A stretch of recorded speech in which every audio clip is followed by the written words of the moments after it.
Station Ghanpur MLA Kadiyam శ్రీహరిపై hot comments చేశారు మాజీ ఎమ్మెల్యే తాటికొండ రాజయ్య. కడియం శ్రీహరి చేసిన నమ్మక ద్రోహాన్ని స్టేషన్ ఘన్పూర్ ప్రజలు క్షమించలేరంటూ మండిపడ్డారు. బీఆర్ఎస్ లో 10 ఏళ్లు పదవులను అనుభవించి కాంగ్రెస్ లో చేరారని, కాంగ్రెస్ లో చేరిన తరువాత జిల్లాల విభజనను వ్యతిరేకిస్తున్నారంటూ విమర్శలు చేశారు. మంత్రివర్గంలో స్థానం కోసం కేసీఆర్ ని విమర్శించడం సరికాదన్నారు రాజయ్య.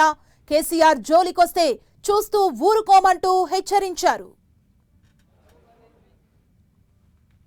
సిగ్గు శరం లేకుండా ఇష్టం వచ్చినట్టు నోటికి ఏదొస్తే అది మాట్లాడుతున్నాడు. దాన్ని తీవ్రంగా ఖండిస్తున్నాం. దాదాపు 10 సంవత్సరాలు కేసీఆర్ గారి పాలనలో ఆర్థికంగా, రాజకీయంగా ఆయన ఎక్కడికో ఎదిగిండు. 10 సంవత్సరాల్లో ఆయన చేసిన నమ్మక ద్రోహానికి అసలు క్షమించే పరిస్థితి లేదు. దొంగే దొంగ దొంగ అన్నట్టు అక్కడ అన్ని రకాలుగా పదవులు అనుభవించి, అన్ని రకాలుగా ఆర్థిక లావాదేవీలు పొంది ఈరోజు తగుదునమ్మా అని చెప్పేసి మాట్లాడుతూ ఉన్నాడు.